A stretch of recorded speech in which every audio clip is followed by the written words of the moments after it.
What's up, Jet Nation? Greenbean here, standing on the side of the road in the Shenandoah National Park. Right about a quarter mile from the entrance to the Blue Ridge Parkway.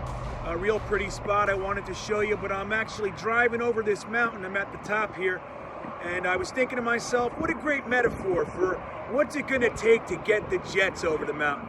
We're kind of getting closer to the end of the season here, and unfortunately it's time that we start thinking a little bit about next year. So let me get out of the cold and get inside my truck, and let's talk about it, shall we?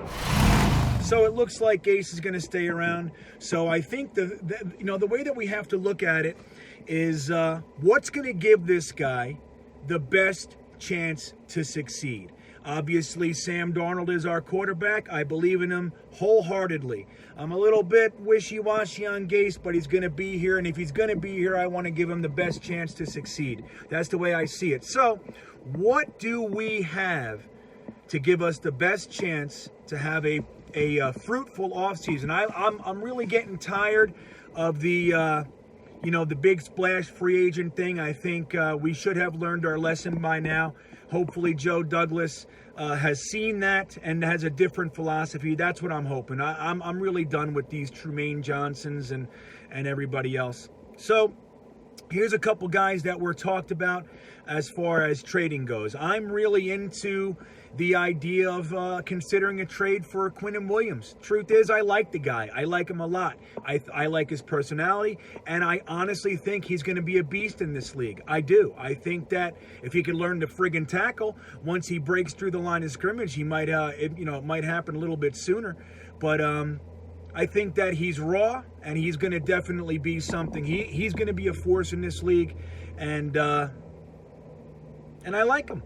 But that said, does he give Gase the best chance to succeed when somebody might be throwing a number one pick at the Jets for him? I'm sorry, I'm going to fool around with my gimbal today while I'm filming this, and please forgive me, but it's a new technology that I haven't perfected. So I'll be playing with that throughout this video. Hopefully it doesn't bother you too much. But so we have Quinnen Williams, and the Raiders were rumored to be offering us what was said to be a blockbuster deal. That's the words I heard. Blockbuster deal. So what would be a blockbuster deal?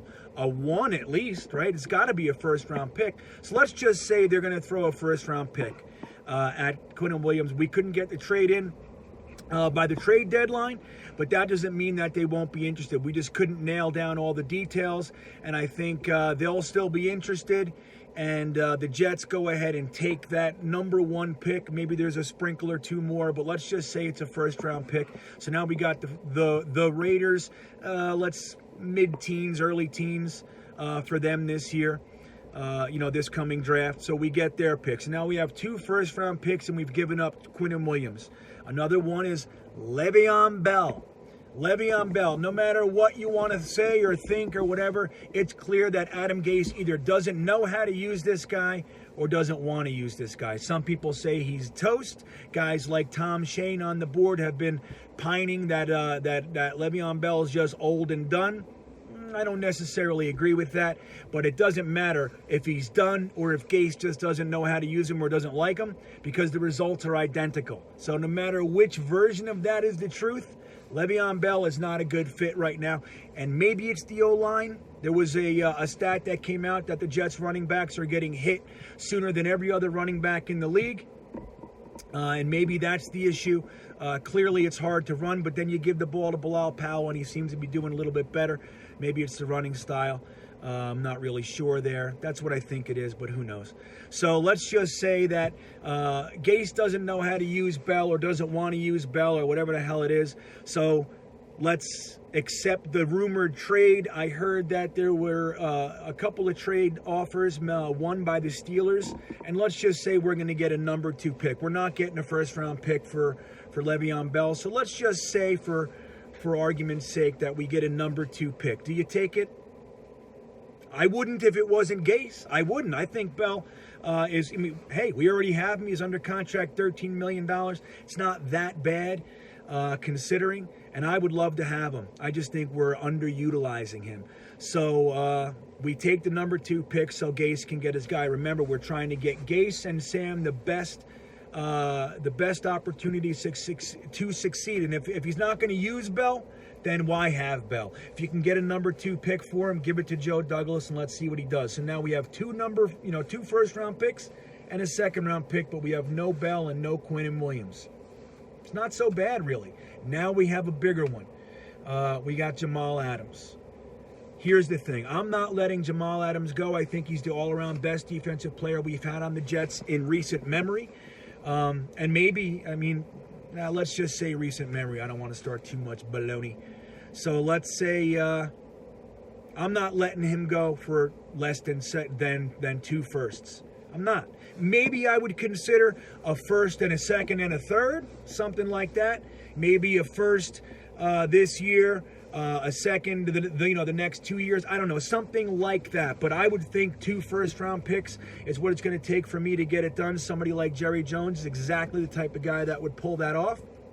So now we have a first-round pick for the Dallas Cowboys this year. We have the Jets' first-round pick. It's hovering around 7, 8, 9 kind of thing right now.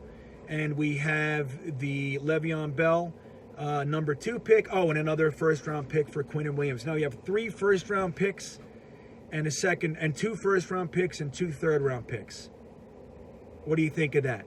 Now Joe Douglas can rebuild the O-line. He can get a 6'4" stud wide receiver with sticky fingers, and some cornerbacks. That is a haul. 3 firsts, 2 seconds, 2 thirds. I think Joe Douglas can get it done without a big splashy free agent signing.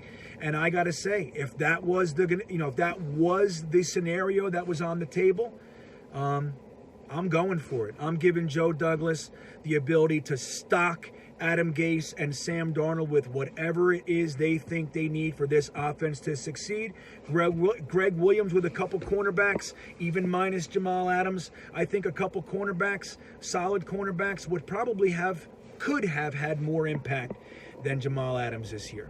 So, that all said, if that was going to be a scenario, what do you think about it? Do we take a first for Q, a second for Bell, and 2 firsts for Sam Adams? Jamal Adams, Sam Adams. Anyway, do we take 2 firsts for Jamal, a first for Quinnen Williams, and a second for Le'Veon Bell? Oh, and we're cutting Tremaine Johnson, by the way. That's just got to be in there. But do you take it? Let's go to Jet Nation and let's talk about it. We're talking about all kinds of scenarios, but that's the scenario that I'm presenting, and I think it would be a very quick way to bolster this Jets team for a really good 2020. That said, we're going in to play the Steelers this week. So here's what should happen, but won't happen. Le'Veon Bell should get 30 touches, 10 passes to him, and 20 runs, no doubt. He's going to be a man on fire. He's going to want to beat this damn Steelers team. You know it. He's going to be possessed. And we're not going to do it. Just like we didn't do it with Santonio Holmes in the 2010 AFC Championship game. Why didn't we do it? Who knows? But we didn't, and Holmes was pissed about it. But I got to say, if we give Bell the ball 30 times, we're winning this game. Jets, 28, 4 straight-up touchdowns and 4 Sam Ficken kicks right through the uprights. 28 points to the Steelers, 24. It's going to be a good game. It's going to be a tight game, and the Jets fans in the crowd are going to make the Steelers idiots waving their terrible towels go home, just like the Raiders fans did. That's what's going to happen if we give Bell the ball 30 times. So let's talk about it at JetNation.com, the finest of all Jets message boards, the finest Jets fans and the worst Jets fans. We're all on there. We're all talking. Come on out and join us. We're having a blast. Go Jets.